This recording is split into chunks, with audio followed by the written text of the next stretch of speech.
G'day everyone, Rune here, and this is chapter 3 of my What If Naruto Was a Girl series. In the last chapter, we got to witness the aftermath of the fight with Mizuki. To summarise, Naruto, Sakura and Ino all got to have a heart-to-heart over Naruto feeling like she was being left behind and forgotten by her best friends, while Sakura and Ino got a reality check with how their stupid actions had consequences in the form of hurting someone they saw as a little sister. Afterwards, Naruto got her license, met Konohamaru, and we got to watch this timeline's version of the bell test, during which Naruto had been the one to realise they needed to work together, and had been the one to come up with a plan which involved Naruto and Sasuke acting as diversion, while Sakura grabbed the bells. And this is where the next chapter begins. After the newly established Team 7 have finished their celebratory lunch, Kakashi is surprised when Naruto approaches him. He'd expected her to just go home like Sasuke and Sakura. He's even more shocked when Naruto asks him, straight up and to his face, if he knows about her being a Jinchuriki. When he confirms that he does, Naruto continues to throw curveballs at him by asking if she is allowed to tell Sasuke. When Kakashi asks why, Naruto explains that Sakura and Ino had both been present when she'd been told the truth. So, at the moment, Sasuke was the only one on their team that didn't know, and that wasn't really fair. Kakashi understands where Naruto is coming from, but is worried about what kind of reaction Sasuke might have to this knowledge. Sakura not having a bad reaction made sense since the girls were childhood friends. But Sasuke and Naruto had spent the majority of their childhood picking fights with each other. Just because Naruto seemed willing to bury the hatchet didn't mean Sasuke was. He tells Naruto that since the secret involves her personally, she can tell Sasuke, but there is quite a bit of legal stuff to worry about with it, since it's an S-rank secret. He makes a deal with Naruto. When the team finishes a C-rank mission, then she can tell him. He tells her that this is just to make sure that none of them can get in trouble, and Naruto believes this. Time passes with Team 7 going on D-ranked missions and training. During this time, Naruto actually decides to teach her team how to use the Shadow Clone. This is because A, it's just a very useful jutsu, and B, she actually knows that she can retain the memories of her clones. With Sakura and Ino being her best friends, I think Naruto would have had the importance of reading everything about a jutsu before attempting it power washed into her brain. So she'd read about that little detail while she had the scroll and was now teaching it to her teammates to further improve their training. Sakura is very eager for Naruto to teach her this because it means that she'll be able to learn faster and be more useful. Sasuke is more reluctant to learn something from Naruto of all people, but he's not going to pass up such a useful trick. As for what they'll have been learning, I'll say that Sakura will have been learning some genjutsu and some minor medical ninjutsu. This is because she has strong chakra control, so I think Kakashi would suggest genjutsu after asking him for some ideas. And she would want to learn healing, half for practical reasons, it always helps to have a healer on the team, but mostly because she knows that Naruto used to get pushed around and beat up a lot before she and Ino came into her life. She doesn't know about Naruto's healing factor and wants to be able to help her comrades both in and out of battle. Sasuke for his part would have started on training he got in later parts of the series sooner, due to the Shadow Clone and speeding everything up a bit. So I'm going to say that Kakashi starts training him in how to awaken his Sharingan, as well as teaching him some lightning jutsu, while Sasuke also starts learning some of his family jutsus. And while Sasuke wants to know how and why Kakashi has a Sharingan, he never gets a straight answer. Now for Naruto, I'll say that this is where she starts really getting into Shuriken Jutsu and experimenting with how to combine jutsus. Kakashi also points out that she's actually very talented with transformation jutsus, so maybe she could also expand on that instead of leaving it with her kitten me. This is actually something I noticed with canon Naruto that I'm surprised has never drawn attention to. The one jutsu that he can do easily, and is one that he made up, is a transformation jutsu. He actually uses transformations a lot throughout the story, especially early on. The canon fight with Zabuza comes to mind. Heck, he transforms into Sasuke in order to trick Sakura into kissing him. So clearly he's got some talent there. Why did no one ever bring it up? Each of the team also have their chakra nature learned and learn one jutsu of that nature, with Sasuke learning something with a lightning nature, Naruto wind, and Sakura water. Sasuke learns lightning style shadow clone, Naruto learns wind bullet, and Sakura learns water shield. Eventually, Naruto starts to suspect that Kakashi is intentionally preventing the team from going on a C-rank mission in order to avoid following through on their deal. So one day after Kakashi leaves, she asks Sasuke and Sakura to stay back and talks with them about doing a C-rank mission. She phrases it as her simply wanting to test how far they've all come, especially with all of them using the shadow clones. Sasuke buys this whole cloth and also wants to test himself, while Sakura gets the sneaking suspicion that there's something else going on.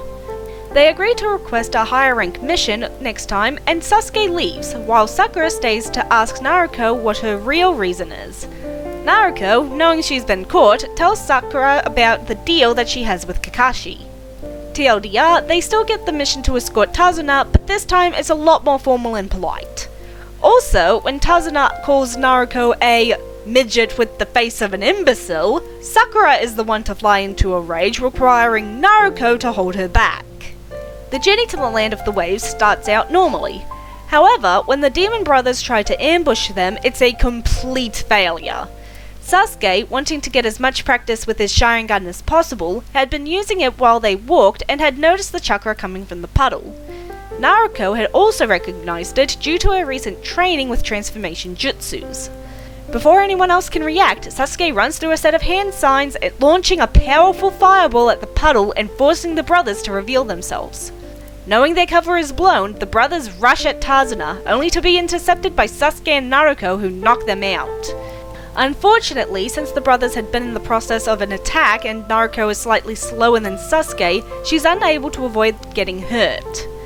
Seeing that Naruto is now bleeding from her shoulder, Sakura rushes over to her and begins to extract the poison. Once she's done, she's about to start wrapping the injury when she notices that it's already almost healed. Not wanting to draw attention to it in front of Sasuke and Tazuna, Sakura still wraps up Naruto's shoulder, wondering to herself if it's because of the Kyuubi inside her. Once Naruto is patched up, Kakashi compliments Naruto and Sasuke on noticing the puddle and acting swiftly to neutralize the threat. He also commends Sakura on her quick response to Naruto being hurt, as if the poison had been ignored, it could have well killed her. Kakashi then confronts Tazuna, and we get the explanation that this is not actually a C-rank mission. Side note, Sasuke still makes a snide comment about Naruto getting hurt, only to get chewed out by Sakura, much to his surprise. Later on, we still get the moment with the rabbit because Naruto is still pretty anxious and high-strung over the earlier attack, and she's feeling a little irritated that she had gotten hurt while Sasuke came out of it unscathed. When Zabuza makes his entrance, everyone is still pretty shaken up because Zabuza is a scary opponent, and Kakashi still needs to comfort everyone. After that, the first part of the fight goes about the same, until Kakashi gets trapped in the water prison. Not only does Naruto not get her headband taken away, but she also goes for her shuriken pouch, pulling a few out before sighing and handing it to Sasuke. She tells him that she's not too proud to admit that of the three of them, Sasuke has the best aim. Sasuke doesn't initially know what she's planning until he takes hold of the pouch, sensing something from it. So that's what she's got planned. He has to admit, he's impressed. Sasuke throws shuriken after shuriken at Zabuza, only for him to bat them away.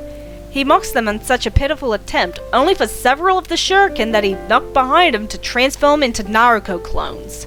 In unison, they all shout, "Eat this!" and throw kunai at his head, back, arms, and legs, forcing Zabuza to jump out of the way and release the prison. From there, the same thing happens, with Haku needing to come in and save Zabuza. When they eventually get to Tazuna's home, Kakashi decides that it would be in everyone's best interest for the team to get some further training, since they're going up against someone like Zabuza. As for the interactions with Inari, they are very different in this timeline, due to Naruto knowing what it's like to have people you love disappear from your life. She also has her heart-to-heart with Inari much earlier, right when she hears him crying over his father's photo. Entering his room, Naruto asks him if the man in the photo is his father. When the boy refuses to answer, she takes it as a yes and tells Inari that she's actually a little jealous of him. She then proceeds to tell him about how she was practically hated in her own village, how she never felt like she had a home or anyone that truly cared if she was alive or dead. until Sakura and Ino came into her life. She can't relate to the pain of someone being taken from you against both of your will, since both of her parents had died before she was old enough to even remember them. But she can understand the pain of being left behind. She then tells Inari about Ino and Sakura's feud, skipping over some details, and about how she felt like they no longer wanted her. Even though they aren't blood related, they're the closest thing she has to a family, and she knows that if she ever let anything happen to them, she'd never forgive herself. She ruffles the boy's hair and smiles, asking the rhetorical question of maybe that being why his father had fought back, even to his death. Inari is stunned after hearing all of this, not only overhearing about Naruko's life and how important the pink-haired girl is to her, but also over Naruko pointing out something so obvious. Nodding his head, he buries his face in Naruko's chest, crying even harder now while Naruko hugs him gently. I miss him so much. I know. That pain is proof of how much you love him, and how much he loves you. The pain of grief is the price we pay for love.